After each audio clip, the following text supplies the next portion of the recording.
अब यह देखते हैं कि सोशल मीडिया और इंटरनेट की इस लत से आप कैसे बच सकते हैं, क्योंकि यह लत घर के बच्चों से लेकर अब बड़ों तक लग चुकी है। यह एक नशा है, नेट का नशा। घर के जो बड़े बुजुर्ग त्योहारों पर उपवास बड़ी आसानी से रख लेते हैं, वो भी डिजिटल उपवास नहीं कर पाते। खाने पीने का उपवास तो कर लिया, लेकिन उसके बाद दिन भर फोन पे ही लगे रहते हैं। यानी ज्यादातर लोग कुछ घंटों के लिए भी अपने मोबाइल फोन या डिजिटल गैजेट से दूर नहीं रह पाते। खाना छोड़ देंगे लेकिन फोन नहीं छोड़ेंगे। कभी आपने सोचा है कि उपवास के दौरान अपनी जीभ पर काबू रखना तो आसान है, लेकिन आज के जमाने में स्मार्टफोन पर चलने वाली इन उंगलियों पर काबू रखना बहुत मुश्किल है। इसके पीछे क्या है? इसके पीछे है डोपामीन। यह मस्तिष्क में बनने वाला वो केमिकल है जो आपको खुशी का एहसास देता है। जब आप स्मार्टफोन पर सोशल मीडिया का इस्तेमाल करते हैं या कोई वीडियो गेम खेलते हैं तो आपका मस्तिष्क डोपामीन को रिलीज करने लगता है। अब क्योंकि डोपामीन से आपको खुशी का एहसास होता है, इसलिए आप अपने मोबाइल फोन का ज्यादा से ज्यादा इस्तेमाल करने लगते हैं और आपको इसका नशा हो जाता है। डोपामीन ही वो केमिकल है जो आपके मन में कोई मनपसंद वस्तु खरीदने, कुछ मनपसंद खाने या किसी मनपसंद जगह पर घूमने जाने की इच्छा पैदा करता है। यानी ये वो केमिकल है जिसकी वजह से आप जीवन भर अपनी इच्छाओं की पूर्ति के लिए भागते ही रहते हैं। सोशल मीडिया पर बस एक प्रोफाइल और चेक कर लूं, कुछ तस्वीरें और देख लूं, एक वीडियो और देख लूं, और बस वेब सीरीज का ये आखिरी एपिसोड है, इसे भी क्या छोड़ना, अभी देख डालते हैं। ये जो दौड़ है, अंधी दौड़, ये कभी खत्म ना होने वाली इच्छाओं की तरह है, और ये कभी खत्म ना होने वाली इच्छाएं डोपामीन से ही पैदा होती हैं। लेकिन जब आप ये सब कर लेते हैं तो भी अंदर का खालीपन आपका भरता नहीं है और आप फिर से ऐसा ही करने लगते हैं। फिर खुशी न ढूंढ पाने की ये निराशा तनाव, डिप्रेशन और एंग्जाइटी में बदल जाती है। आप डॉक्टर या मनोवैज्ञानिक के पास जाते हैं तो वह आपको कुछ दवाएं लिख कर देता है, लेकिन ये दवाएं भी डोपामीन नाम के इस डिक्टेटर को पूरी तरह कंट्रोल नहीं कर पाती और डिजिटल संसार की माया आपको उलझाती चली जाती है। और जैसा कि हम बार बार कह रहे हैं, ये एक नशा है। अब दुनिया भर के मनोवैज्ञानिक ये मानने लगे हैं कि इससे बचने का उपाय है डोपामीन डिटॉक्स या डोपामीन फास्ट। इसके तहत उन सभी चीजों से दूरी बनानी होती है जो डोपामीन के लिए जिम्मेदार हैं। इस उपवास के दौरान इच्छाएं आपको नियंत्रित नहीं करती, बल्कि आप अपनी इच्छाओं को नियंत्रित करते हैं। ये एक बड़ा सवाल है जो आपको अपने आप से आज पूछना होगा। क्या आपकी इच्छाएं आपको कंट्रोल करती हैं, नियंत्रित करती हैं, या आप अपनी इच्छाओं को नियंत्रित करते हैं? इसके लिए आपको सबसे पहले उन चीजों की एक लिस्ट बनानी होगी जिनका लोभ या जिनकी लालसा आपको सबसे ज्यादा परेशान करती है। ये आपका स्मार्टफोन भी हो सकता है, आपका सोशल मीडिया अकाउंट भी हो सकता है जिसमें आप अपने लाइक्स, रीट्वीट्स ये सब देखना चाहते हैं। खाने पीने की कोई ऐसी चीज भी हो सकती है जो आपके लिए हानिकारक है, लेकिन फिर भी आप बार बार उन्हें खाते हैं और क्योंकि वो आपको स्वाद लगती है। इसके अलावा अश्लील फिल्में देखने और जरूरत से ज्यादा शॉपिंग करने की आदत को भी आप इसी लिस्ट में डाल सकते हैं।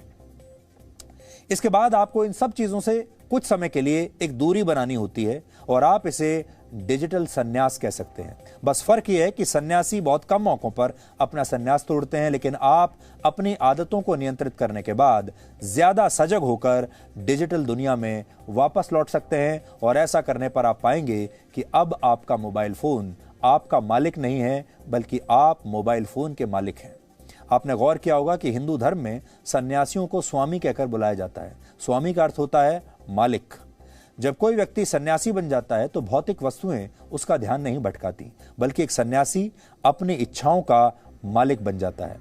अगर आपको इस डिजिटल सन्यास के बारे में और समझना है तो आप हमारी अगली रिपोर्ट देख सकते हैं, और आप आज प्रण लीजिए कि आप डोपामीन को अपनी जिंदगी का डिक्टेटर नहीं बनने देंगे और इस नशे से अपने आप को बचाएंगे।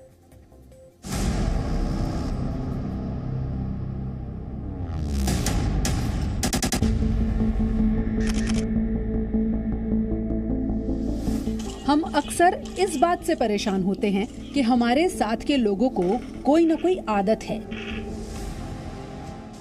जैसे किसी को सिगरेट की लत है तो किसी को शराब की। कुछ इसी तरह की लत मोबाइल फोन यूज की भी होती है। आपने भी देखा होगा कि बच्चे हों या बड़े, थोड़ी थोड़ी देर में मोबाइल फोन यूं ही उठाकर देखने लगते हैं। स्क्रॉल करने लगते हैं, फिर चाहे कोई मैसेज हो या ना हो। लेकिन क्या आपने कभी सोचा है कि हमें कोई भी आदत या फिर लत क्यों लगती है? दरअसल ऐसा एक हार्मोन या न्यूरोट्रांसमीटर की वजह से होता है और इसे डोपामीन कहते हैं। इस हार्मोन को आप फील गुड हार्मोन भी कह सकते हैं। हमें किसी काम में खुशी देने वाला हार्मोन डोपामीन होता है। इसी खुशी को पाने के लिए हम वो काम बार बार करते हैं और फिर वही काम आदत बन जाता है।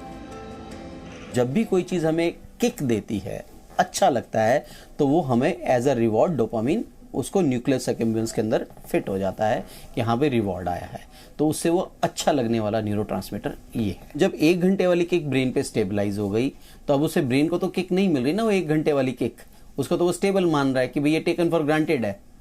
अब उसको किक चाहिए वही वाली, तो फिर वो 1 का 1.5 होगा, फिर 1.5 घंटे वाली स्टेबलाइज हो जाएगी, भाई टेकन फॉर ग्रांटेड है, फिर उतने ही इम्पैक्ट को लाने के लिए उसको 2 घंटे करना पड़ेगा। ये तरीका है। दरअसल इंसानों को 2 तरह की ही आदतें लगती हैं। मेडिकल भाषा में एक को प्रोसेस एडिक्शन कहा जाता है, जैसे ऑफिस में बहुत ज्यादा काम करने की आदत। इसमें भी काम करने वाले को अपने काम में खुशी मिलती है और वो सब कुछ भूलकर ज्यादा से ज्यादा वक्त तक काम करता है। इस आदत को समाज में अक्सर सकारात्मक तरीके से लिया जाता है, हालांकि इसके भी बुरे प्रभाव हो सकते हैं।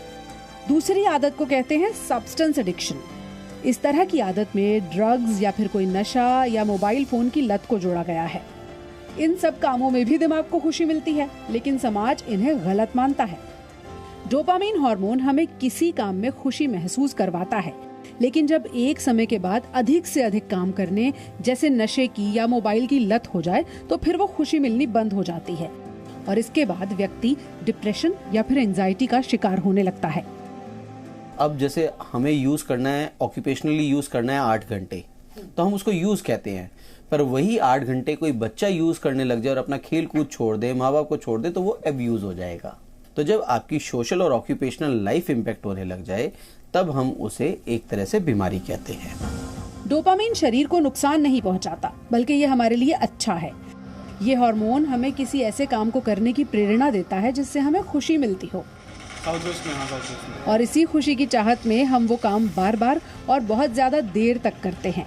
लेकिन डॉक्टर्स कहते हैं कि जिस काम में हमें खुशी मिलती है, फिर चाहे वो ऑफिस का काम हो या मोबाइल फोन का इस्तेमाल या फिर कोई लत, हमेशा ही इसकी अति से बचना चाहिए। पूजा मक्कड़, जी media, Delhi.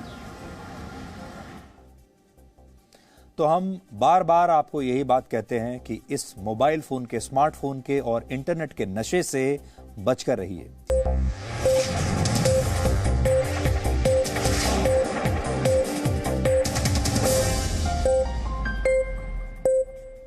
Presenting B News app, available on Google Play and App Store. Download it now.